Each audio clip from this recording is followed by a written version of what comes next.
Guys, day 2 of the soil health bus tour is over. It was awesome. It was awesome. It is so casual. We didn't have to stick to the itinerary very hard today.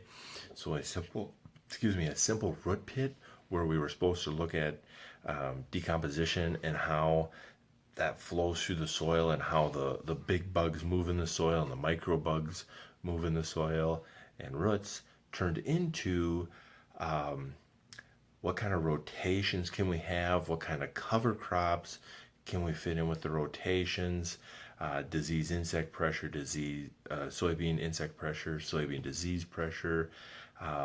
Pretty soon you had 20 people trying to problem solve and just discuss all these things because we all had the same goal in mind, is to do better on our farm. And that's what I love about North Dakota. You have such a strong root to the ground and such a heritage of wanting to do better on the ground, because it wasn't very many, it was only a couple of generations ago they lost a couple feet of topsoil. And so a lot of them still had, depending on how old they are, their dad or their grandpa or their great grandpa telling them stories about that. So they're still connected to that horrible past. So they're rebuilding it, and it was just simply awesome to see how efficient these guys are, and the crops they can grow with the little bit of water they have and the little bit of nutrients that they have to buy to feed them crops. Impressive. Hands up to you, hats off to you, whatever you want to say. High five. It just, it is so cool to see.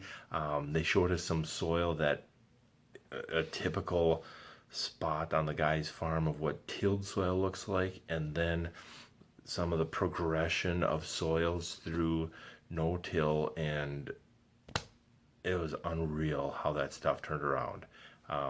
I believe it because we witnessed it with my pasture, but it was super cool to see it happen out here as well. They got some beautiful soil. I mean, if I had this 8 inches for my topsoil, I probably wouldn't be on this bus tour. I'd be at home rolling around in my fields. Just gorgeous soil. We got to talk more again about guys in southern Minnesota with the 6% organic matter and that heavy clay, sticky soil, and how there's guys there that between strip till, vertical till, no-till, cover crops, interseeding, companion crops, they're making it work. And in God's country, where nobody can say it works down there, but they're making it work, and it's working very good for them, and that is awesome. None of these transitions are easy. You're gonna have failures, and keep working at it. That's for a whole bunch of other videos. I want to thank Abby Wick and Lee and Kaylee and Dave Franzen and Joe and Eugene for sure, because man, did we laugh. It was just awesome time. Special thanks to Melissa, who was a great partner for the 2 days to just sit and visit with on the bus and hang out with and joke around with while the presenters are talking. It's just fun. Maybe I'm becoming an old man, but it's nice to have a pretty gal next to you. It makes you feel young again. So yeah, that was awesome. All the farmers on the tour were just so positive and wanting to learn. There wasn't one negative comment all weekend. I mean, today that wind blew and it was cold, and not one person was like, it's cold out here. No, it was like, oh, it's kind of cold. And we laughed about it and had a good time. I for sure 100% will be on this again. I love how I will call him Dr. Dave Franzen, because unlike Ag PhD, he is a real doctor of soil. It is funny just talking to him. Google him. He's got a bazillion papers written for North Dakota soil and fertility. It's great information that gives you a baseline of things to try and maybe a direction to take your farm. you can't bring it all over to your farm because, like he explained in the meeting the other day, is fertility is so localized. You need to know what's going on your farm, and you need to experiment your own way and do your soil tests and stuff, and play around and see where your thresholds and economic returns and things like that start happening. But he still has good guidelines that if you're willing to try things and kind of adapt some of his successes to your farm, I believe anybody could have some fantastic successes. But yeah. So thank you to all the NDSU people, to the other farmers that put up with my constant questionings and comments throughout the weekend. I came to learn, so I was not going to just stand in the crowd and not say nothing. I asked every question I wanted to ask. I made every comment I wanted to make because I wanted to learn, plain and simple. But yeah, so I got some footage from the day, and I will link that up now. And thank you for watching. Please ask questions. Please look into this tour for yourself next year. If you have any aspirations to do better on your farm of soil health or anything like that, this is well worth your trip. If you just simply want to just keep grid pattern tiling and complain about water runoff and keep pulling the disc chisel out every year, by all means, keep going to Egg PhD and Hefty Days and keep watching that bunk. But if you want to really do better for the land and your farm and your state and not be a farmer that's going to cause a bunch more regulations, then this crop tour is awesome. Guys, I will add that other video, and thank you for watching, and I will see you guys next week when I get home. Or the residue on the surface. As we mentioned, he planted this green, and there was a lot of standing rye, and you can see that it really has disappeared pretty well in this case. So not a whole lot of rye residue left. You can still see last year's corn stalks. So this one's still rooted, so you can see kind of how where they left it standing. So we like to see that, right? So I mentioned yesterday one of the signs that I look for when I'm looking at a soil and kind of trying to assess biological activity is earthworm activity. And we found a couple earthworms. They're a little shy today. I think it's cool.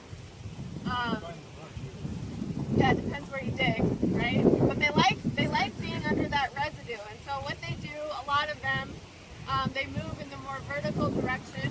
So they'll come up at night or even sometimes during the day, and they'll feed on the residue on the surface, and then they'll go back down, and they create these tunnels called burrows that they travel in, and they use those repeatedly. So as they're kind of moving up and down and eating and excreting, they're dragging a lot of that organic material from the surface and the shallow soil down into the deeper parts of the soil. And I have somewhere here, I have a little marker, and you guys can come around and come in the pit later, or if you can come around and see. But if we just use that soil color to kind of measure or see where the biological activity is, a lot of the dark topsoil is up to 2 inches, and then we already get into this lighter colored topsoil. But you can see these little pockets of dark soil, right? So these are earthworm burrows. Maybe some insects also have this kind of activity. Even gophers and burrowing mammals will do this. And in that case, you get big, huge soil tunnels of soil mixing. We call those protovena. But I like to see it with the earthworms. So you can see the dark soil in the subsoil, and you can also see places in that topsoil where the subsoil's been brought up, and you can see those tunnels.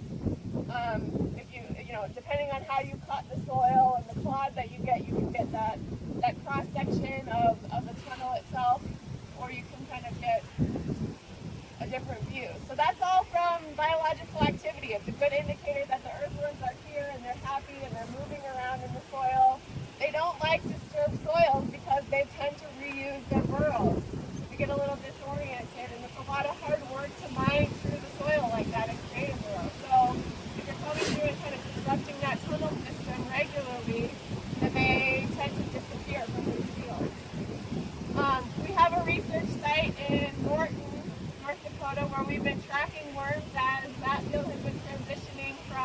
conventional tillage into no-till system. And the first few years, we didn't see any earthworms in the interior of the field, but we did find them in kind of the perennial grassy margins and buffer strips. And now we're starting to find them. They're moving pretty slow, maybe only about 50 feet into the field, but they're starting to migrate into the interior. So you have to have a source. You know, they're not like the bacteria who can kind of fly into an area. You have to have a source for those earthworms to move in, but they will, as long as there's that absence of disturbance.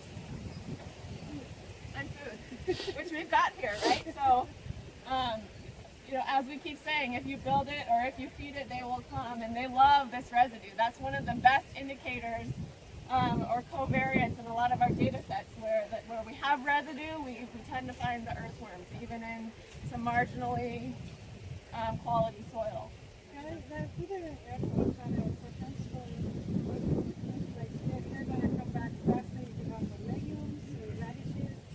That's a good question. I'm not even sure. I don't know. I'll have to ask Rod. I do not know. You have enough worms?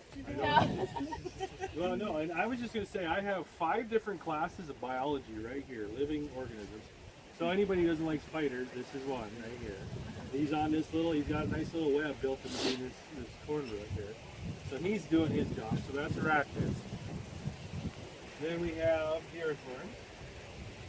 Oh, yeah, I dropped him. He's happy there. And then I got lucky, and I found actually a chrysalis on the back side of the soybean leaf. So that's growing there. And then I also found a basidiomycete mushroom. So you don't hardly see those very often, Kelly. Those are the exception. Look, there's a little right there. So that's an insect. It's insecta, and this is a fungi. And so we have all of this stuff going on. Why? Because it's a good place to be.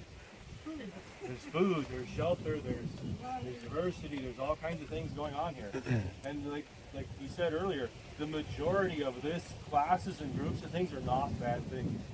They're not negative things. They're positive things. They're eating other things that you want to. This mushroom is a decomposer. He's not hurting anything. He's helping us to recycle this stuff. And then of course, bacteria, can't show you those, right? Well, I'm one of those guys who thinks he can because there's nodules here, right? So if that nodule's pink, they're doing their job. And we see a bunch of pink nodules working in here. So you can see them and you look for them in the right way. So we know that those are working and that's going along here. So we know that they're doing well with that association with the soybean plant. There's other multitudes of them. I mean, that's not even scratching the surface. But I'm standing here in 2 feet and I found all of this going on. Plus there's crickets under all of them. They won't stay still. But yeah, all of this stuff is going on. This is really cool. This is new natural cycling. This is all working. This is all going places. The biggest thing is don't screw it up. I mean that honestly. Don't screw it up. Just let it happen, right? We tend to go in, we're going to fix this and we're going to fix that. We don't even know who's here. So how do you build a house for who's here? Just don't tear it down. Hey Lee, is there any hope that the beneficial insect environment will help control aphid swarm? Absolutely. There's a lot of hope. There's more than just hope. There's evidence for me that it happens. And one of the main things to do, and I just had a phone call from a grower this morning. He's like, yeah, my neighbor's talking about he's going to go out and spray some volunteer corn. He's going to throw bug juice in just for shits and giggles. Well, it's a terrible idea. It's a terrible idea. We're not finding aphids right now. Very, very low populations in the far eastern part of the state. They're really low. Don't put in bug juice because it kills everybody. Let's preemptively kill the predators. Let's kill everybody who's helping us and then wonder why they show up, okay? And then the other thing is like with aphids, they cycle within 6 days. Your beneficials are 21 to 48 days. So who's going to come back faster, right? And you took away all the guys that are hurting them, eating them. They're like, this is free buffet, baby. Let's do this. You know, and so that's one of those issues with it. So what we do see is that, yes, there are lots of beneficials out here. And there are beneficials more so than just insects. There are beneficial beetles that actually eat weed seeds as part of their diet.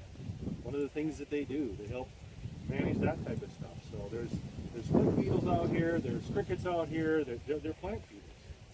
And they feed on decomposing residues too, same way. So just allowing things to be healthier in general and more competitive. rather than just giving, you know, wiping the slate clean, killing everybody off, and then giving a host that aphids and soybean cyst nematode like, and you killed off everybody that eats them, well, guess what's going to happen, right? You shouldn't be surprised. So the beneficial populations are there. We saw last year actually in the wheat fields. We had huge blow up of European aphid on wheat after heading. And I called Janet Noel like 3 times. I didn't believe her the first 2 times. Yeah, and she's like, nope, don't spray for it. And the heads were just loaded, solid with aphids. I'm like, oh my God, this is terrible. She's like, nope, there's no yield difference. Don't spray them. Like, my grower called me again. Are you sure? She's like, nope, don't spray them. I'm like, okay, all right, I'm not going to spray them. Because I'm a big believer in integrated pest management. It was really hard not to because you see this horrible problem. We came back the next week and it was literally ladybug central, man. They were going to town. And we were able to watch it. It's like combines. They just nom, just eating aphids. It was amazing, right? And then the wheat starts to mature a little bit. And the ladybugs and the aphids are kind of gone. So where did the ladybugs go? They're not dead. They flew next door to the soybean field.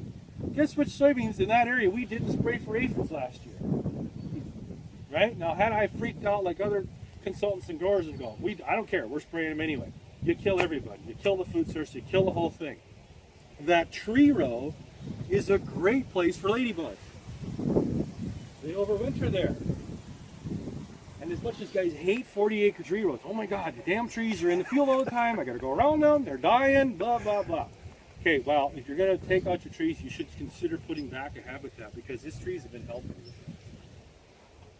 Now, if you put something in that flowers, there'll be more ladybugs. There's a lot of other things that eat aphids other than that. But this is getting way off the soil health side. That's the fruit.